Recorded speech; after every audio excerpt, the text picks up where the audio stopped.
Hello friends, so today we are going to start with the second lecture of kinetics of particle.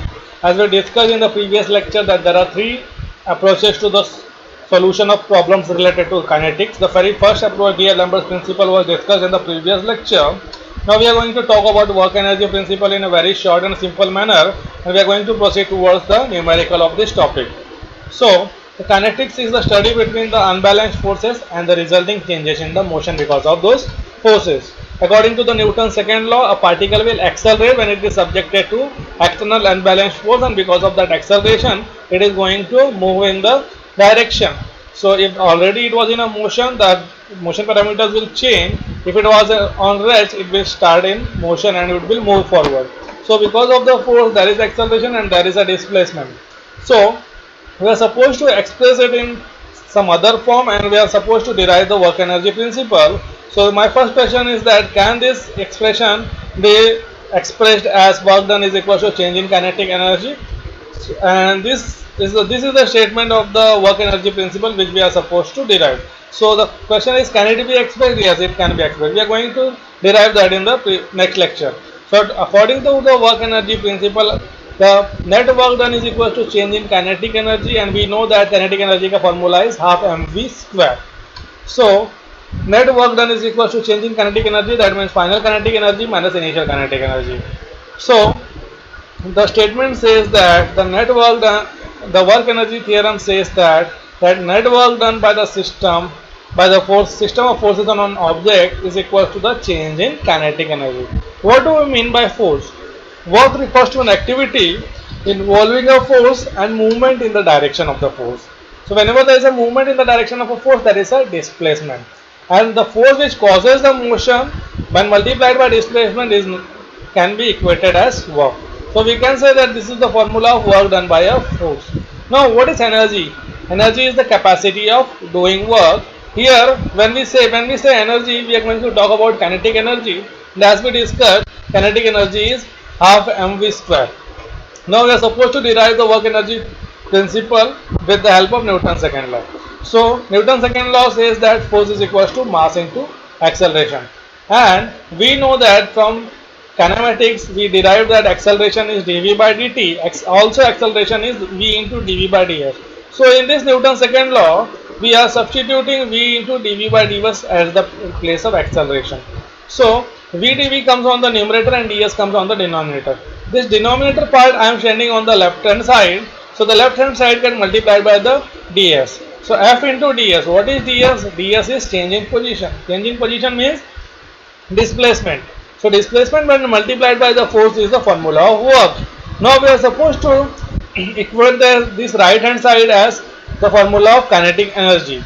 So considering that when we started the application of force, we were at point 1 and our analysis end up to point 2. So we are going to integrate this equation for the limits 1 to 2. So on the left hand side there is an integration of 1 ds, whereas on the right hand side it is the integration of v dv. Integrating both for the limits 1 to 2, we got integration of 1 ds as s, and putting the limits it becomes s2 minus s1. s2 is new position, s1 was the initial position. So force into change in position is the work done, and when v dv is integrated it becomes v square by 2. Substituting the limit we get mv2 square by 2 minus mv1 square by 2, which is nothing but the formula of kinetic energy. So net work done is equal to change in kinetic energy, which is derived from the Newton's second law itself. So Newton's second law deals with the kinetics of problem, and the kinetics of problems can also be solved by this formula of work done is equal to change in kinetic energy. Now we are going to see some numericals related to work energy principle. Before proceeding towards the work energy principle, let us talk about some type of work. As we are talking about net work done, so there are a number of forces which are doing the work. So here we are going to mainly discuss both this important type of work, and they are work done by an external force, as we have already discussed, work done by a spring force, work done due to the elevation or height, work done due to the friction. So let's discuss this one by one. The very first thing is work done by an external force. What is work done by an external force? The formula is force into displacement. Now let us take an example of a block and understand how we must calculate the force work done by the force. Now here there is a block resting on a horizontal surface and it is under the influence of an external force which is inclined at an angle of theta. So this force is carrying this block in rightward direction. This force is carrying this block in the rightward direction as shown. Which component of the force is causing that displacement? It is F cos theta. Can we see any vertical movement because of the vertical component of the force? No. So there is no motion in the upward direction, so we are not going to consider any work done by this force in the upward direction. We are going to consider the work done only in the direction of the displacement. This diagram shows that F cos theta is causing a displacement R in this direction. So the net work done according to this formula is F into R into cos theta. F cos theta into R. Is that okay? So we are supposed to multiply the displacement by the force in the direction of displacement. If there is no displacement as in this problem in the vertical direction, there is no vertical work done. There is only a horizontal work done. Next type of work done is work done by a spring. So my very first question is, when we have came across a spring, do spring works on its own? No. Spring works only when there is an external influence of the force. As soon as you apply a force on the spring, if you apply a compressive force, it tries to regain its original position. If you apply a tensile force, again it always tries to regain its original position. So if it is trying to regain its original position, that means it is always working in the direction opposite to the force. Is that okay? If there is no deformation, no work is done by the spring. The spring is doing the work only in the direction opposite to the deformation of the spring. Only if there is a deformation, there will be work done by the spring. So let us consider a spring. This is the spring whose original length is this much. Now by the time the spring is on its original length, no work will be done by the spring. As soon as there is a enlargement as shown in this diagram, the spring will try to come back to its mean position. The spring will try to come back to its mean position. Now we can see in this diagram the spring is showing a displacement of xi. At the first instant when this diagram came into existence, there was an initial deformation of xi.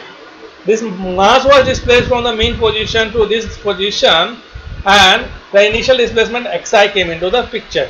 Now as soon as this external force is removed, what will happen? This spring force will try to bring back to the mean position. Now our external force is further extended and that is causing a further movement of the spring. So again there is another deformation. Let us say this is the final displacement from the equilibrium position or the final deformation. So the spring has two deformations. One is the initial deformation, another is the final deformation. This will help us to find out the formula of work done by a spring for two different deformation position. So my very first question is, will the spring do any work if it is at mean position? The answer is no. The spring will do the work only if there is a deformation, only if there is a tension or compression in the spring. If there is no tension, no compression, no work will be done by the spring. Is that okay, my dear friend? Now spring is defined by its property known as stiffness of the spring, which is force per unit deflection. So what is stiffness? Force per unit deflection. So what is the spring force? Stiffness into deflection. So my dear friend, this spring is doing work for initial deformation to final deformation. Let us substitute that the work done by the spring is nothing but the external force multiplied by displacement of the spring. Am I correct? So F dx is the displacement of the spring. The spring is getting displaced from initial deformation to the final deformation. We are doing the analysis for this diagram. So initial deformation से final deformation के लिए work done हो रहा है spring का, and the simple formula of work done is force into displacement.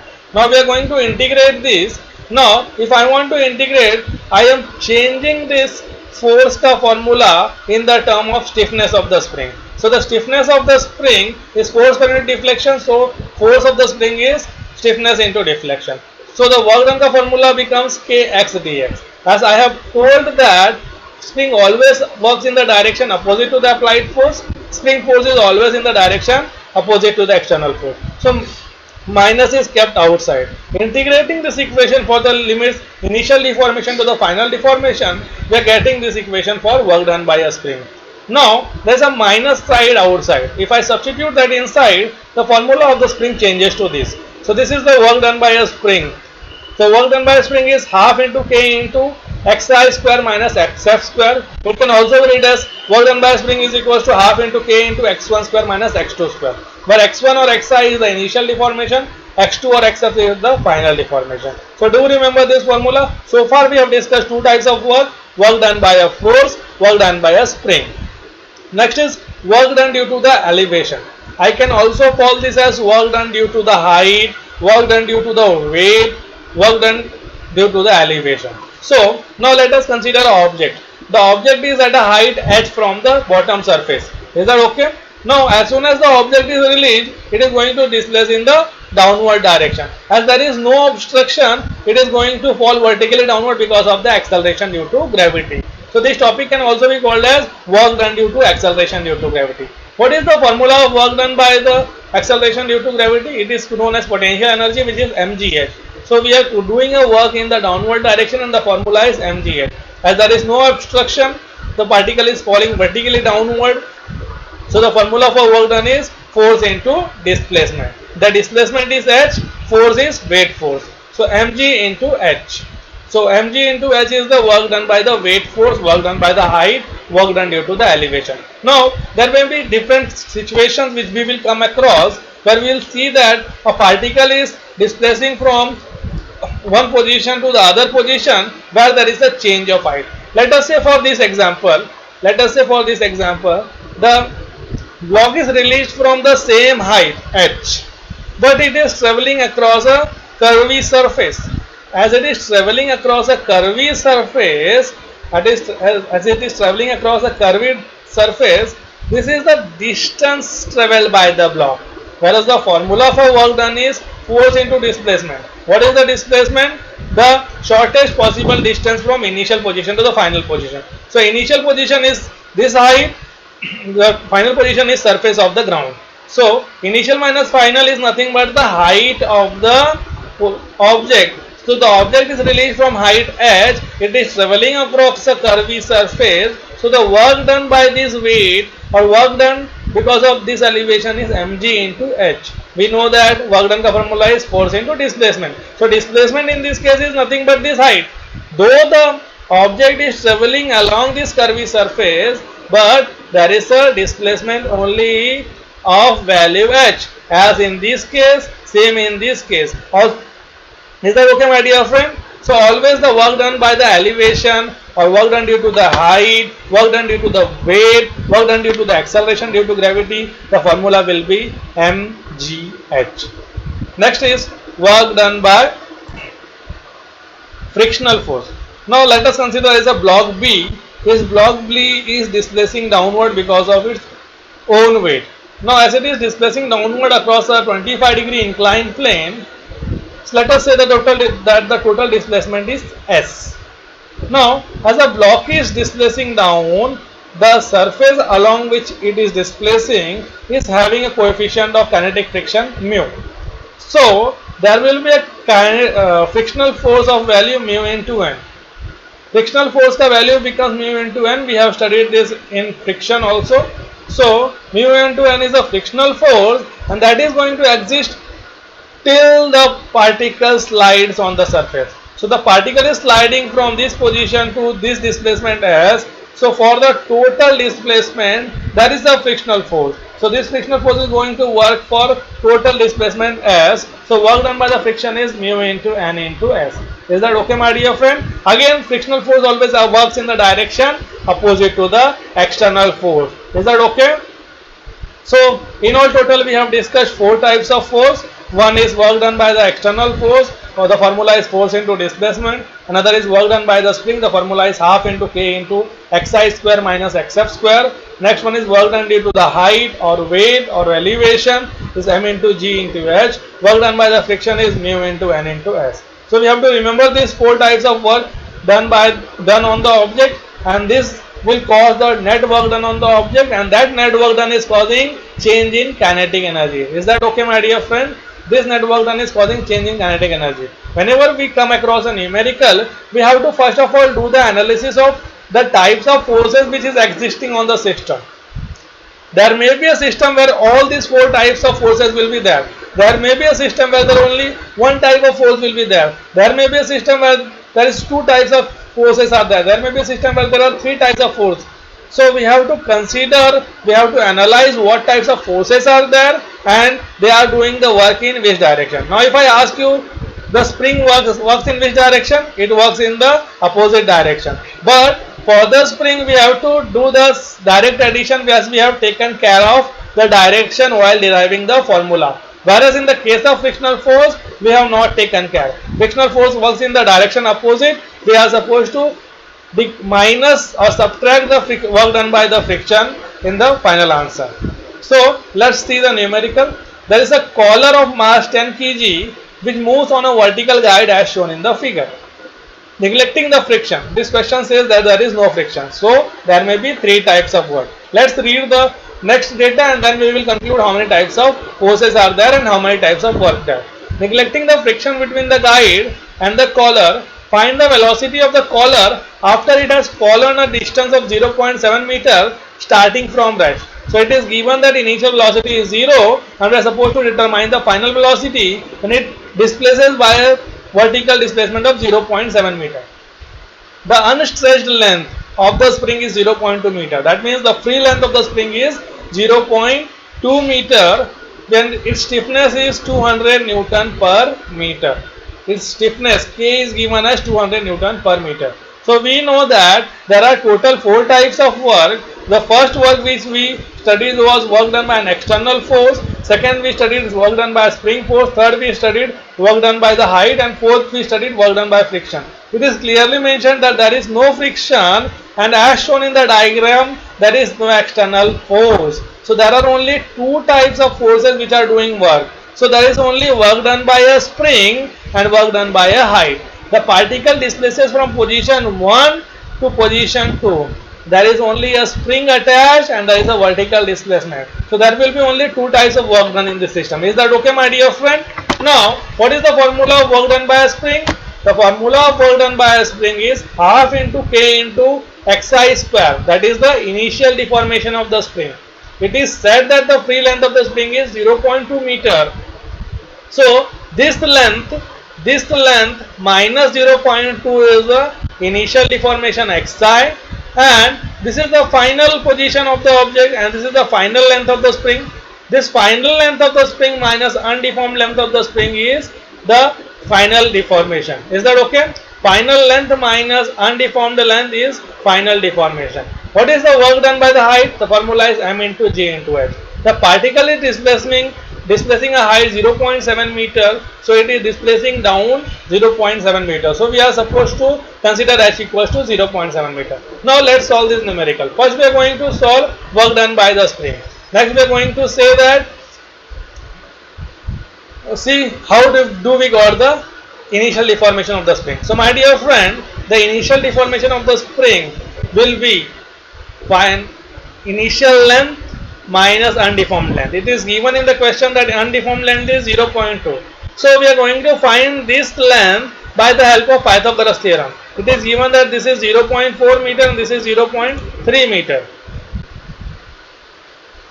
So this 0.4, this 0.4 and this 0.3, when we apply Pythagoras theorem, we have to do the square root of 0.4 ka square plus 0.3 ka square and the answer came as 0.5 meter.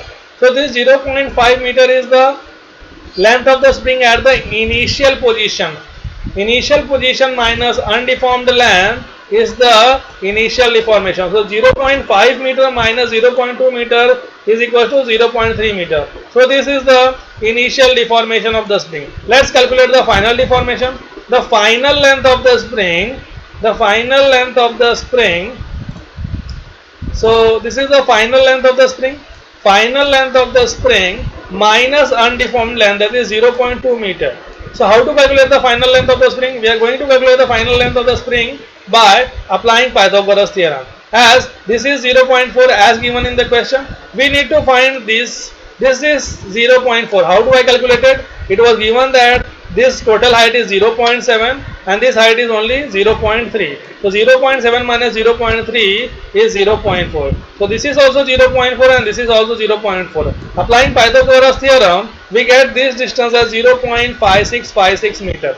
0.5656 meter minus 0.2 gives us 0.3656 meter as the final deformation of the spring. Applying Pythagoras theorem, we'll get the initial and final deformation of the spring. Then we are going to apply the formula of work done by the spring, and we are going to get the work done by the spring. After getting the work done by the spring, we are going to apply work done by the gravity force. The mass of the object is given as 10 kg. The mass is displacing a total length of 0.7 meter multiplied by 9.81 gives us the work done by the weight. So work done by the weight plus work done by the spring. So we got the work done by the spring as minus 4.66 joule, and we got work done by the weight as 68.67. The total work done by this spring is 64.304 joules. Now this is equals to the total work done, and total work done is change in kinetic energy. What was the initial velocity? Initial velocity was given as 0. So we are going to ultimately get the V2 by just application of this work done principle. So the application of work principle of work energy principle gave us the final velocity of the object at position 2 as 3.586 meter per second. So at this position we got the velocity as 3.586 meter per second. At this position the velocity was 0 meter per second. Is that clear, my dear friend?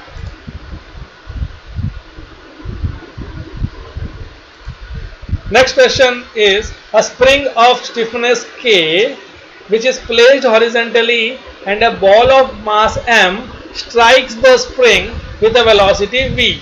Find the maximum compression of the spring. Find the maximum compression of the spring. So this is a very important line. We are supposed to understand what does this line says. It is says that this object of mass M is striking the spring, and the spring, the maximum compression needs to be found. So what will happen when there is maximum compression of the spring? The spring compression stops only if the final velocity of this mass becomes 0. It is given that initially the mass is 5 kg and the velocity is 3 meter per second. So this object is having an initial velocity of 3 meter per second, and it is striking the spring, and the spring gets maximum deformation, maximum compression. When there is a maximum deformation, the final velocity becomes 0 meter per second. So before we solve this numerical, what are the forces which are doing work on this system? So on this system the work is done by the spring force only. There is no work done by the weight. There is no work done by the friction. Is that okay? There is only and only spring force. So we are supposed to determine the final deformation of the spring. So let's do the analysis of this question. So according to this question, initially there was no deformation of the spring. Initially there was no deformation of the spring. We are supposed to find out the maximum deformation of the spring. What will happen? How will this happen? This will happen when the final velocity becomes 0. So the initial velocity, which is 3 meter per second, corresponds to 0 deformation, and final velocity, which is 0 meter per second, corresponds to maximum deformation. So let's apply work energy principle. We are going to apply directly the work energy principle over here, but there is only spring force which is causing change in kinetic energy. So half into k into x1 square minus x2 square. x1 stands for initial deformation. As in the question they have mentioned 1 over here, so I substitute xi equals to 1. They have mentioned this as 2, so I substitute xi equals to 2, x2 xf equals to 2. So half into k into x1 square minus x2 square is equals to half into m into v2 square minus v1 square. So v1 is 3 meter per second, v2 is 0, x1 is 0, we are going to get x2. So we get x2 as 0.3 meter. So just by direct application of work energy principle, first we analyze that there is only a spring force, there is a change of kinetic energy, there is a change in velocity from 3 meter per second to 0 meter per second, and we got this final deformation of the spring x2 or xf. Is that clear, my dear friend? Let's check the next question. The next question says that there is a collar which is released from rest at point A and travels along the smooth guide. We are supposed to determine the speed when it reaches the center point C. The spring has undeformed length of 300 mm. So let's do the analysis. So the collar starts from this position A and we are supposed to determine the velocity at this position C. The spring has undeformed length of 300 millimeter. Now when the particle is at point A, let's check what is the deformation. What is deformation? Total length minus free length. So what will be the total length? 300 plus 250, that is 550. Total length minus free length. Total length came as 550 meter. 550 meter minus 300 mm. 550 millimeter minus 300 millimeter gives deformation at point A as 250 millimeter. We got deformation at point A as 250 millimeter. How are we going to find out the deformation at point C? The deformation at point C will be calculated with the help of Pythagoras theorem. We are supposed to determine this length of the spring. This length of the spring will be determined with the help of Pythagoras theorem. It is said that this circular path has radius of 300 mm. This is 250. So substituting Pythagoras theorem, we got the position of the spring by the Pythagoras theorem and we got the total length of the spring at point C. Once we got the total length of the point C, I subtracted 300 from that. Subtraction of 300 from the total length gave us deformation of the spring at point C. So we have calculated the deformation of the spring from point A to point C. We have calculated the deformation from point A to point C. Now we are supposed to do the analysis.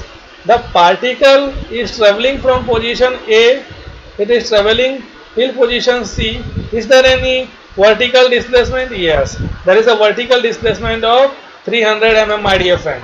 There is a vertical displacement of 300 mm and there is a spring. It is said that it is traveling along a smooth surface, smooth guide. So there is no frictional force. So there are only two types of forces which is existing over here according to my this thing, as there is no external force.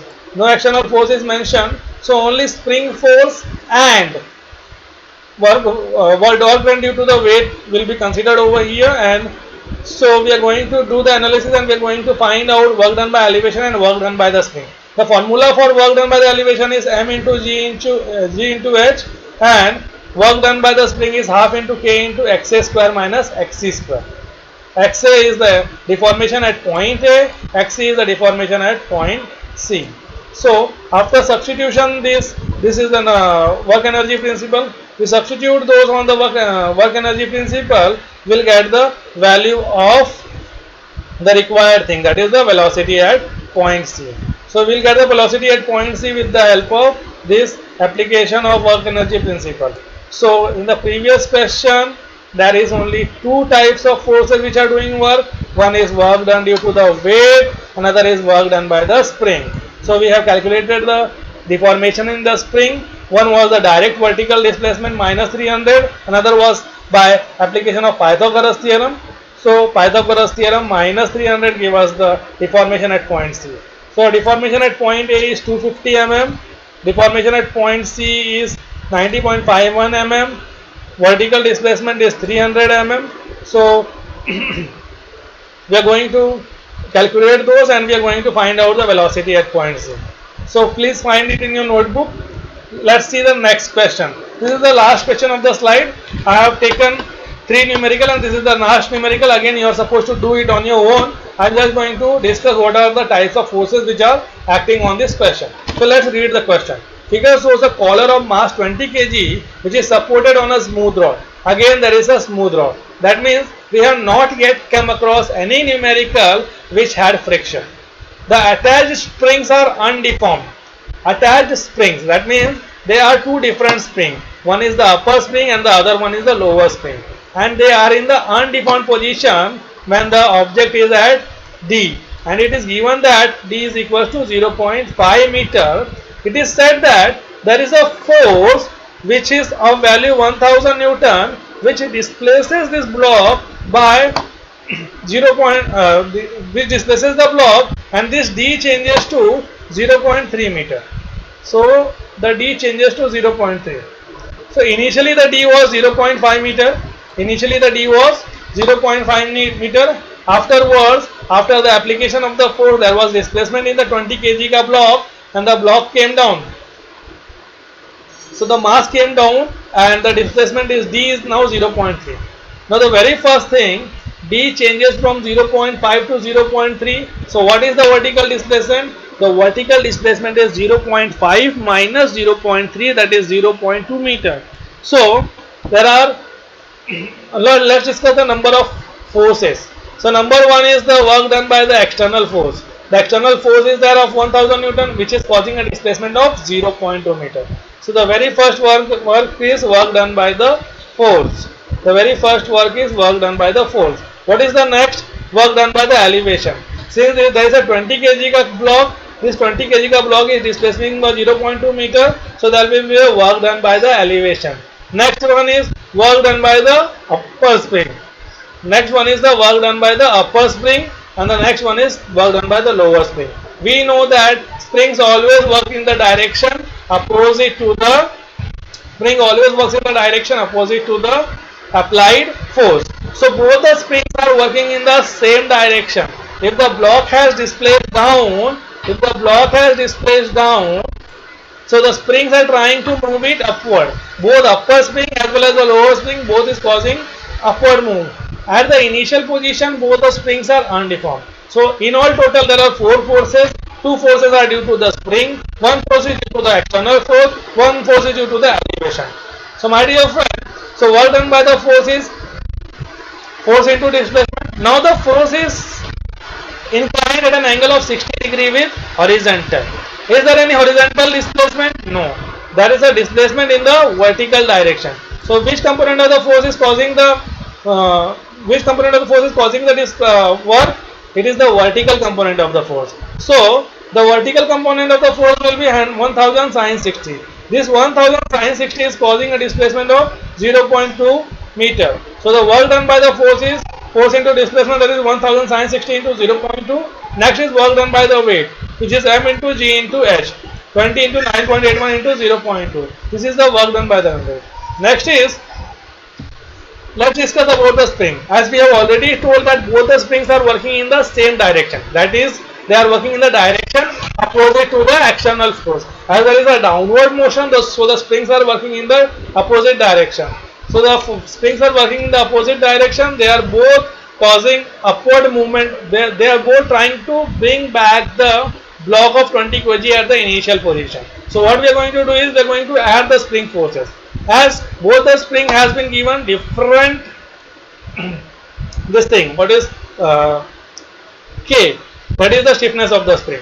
So upper stiffness is 50 Newton per meter and the lower stiffness is 25 Newton per meter. We are going to substitute. What is the initial deformation? For both the springs, the initial deformation is 0, as it was given in the question that when D is equal to 0.5, the springs are undeformed. After the application of the force, D changes to 0.3. So the deformation is only 0.2.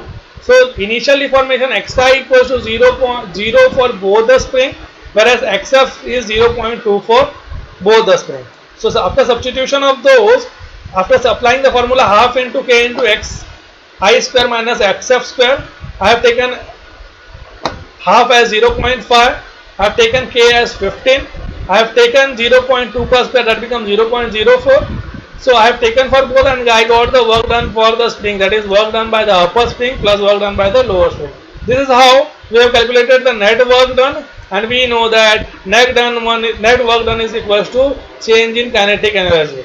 So initially the block was at rest, so V1 is equals to 0, and ultimately we are going to find out the velocity when it has displaced 0.2 meter. So we will get the V2. So please try this at home and find the velocity of V2. That's all for the day, my dear friend. Thank you.